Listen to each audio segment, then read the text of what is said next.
তো তেল গরম হওয়ার পরে আমরা আলুর চপগুলো দিয়ে দেই। দিয়ে দেওয়ার পরে এক এক করে সব আলাদা আলাদা ভাবে দিই যাতে একসাথে না লাগে। ভালোভাবে বেসন মাখিয়ে নিতে হবে যাতে আলুর চপের ভিতরে তেল না ঢুকে যায়, এবং সাইজগুলো মিডিয়াম রাখতে হবে। এখন আমরা এক আর এক যদি করে বড় সব দিয়ে রাখি দিব। তাহলে কি হবে? আচ্ছা, হ্যাঁ, দে দে এবার ক সমস্যা নাই। হ্যাঁ, তারপর? এরপর এক এক করে সব দিয়ে দিই আলাদা আলাদা ভাবে। আর আমি একটু পেঁয়াজু খাই। হুম, ক কি কম কই হাইতে দিল। চলতেছে তো, এখনো শেষ হয় নাই।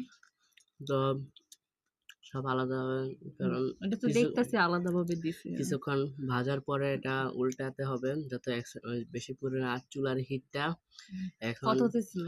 এখন মিডিয়ামে রাখতে হবে বেশি। কত বল না, ইন্ডাকশন কুকারে মান দেওয়া আছে তো। 16তে রাখতে হবে যাতে আমরা ফুল স্পিডে দিলে তো এটা এক সাইডে বেশি কাঁচা এরকম হয়ে যাবে, মানে হুম, ভারসাম্য হবে না। বাচ্চা কোনোদিন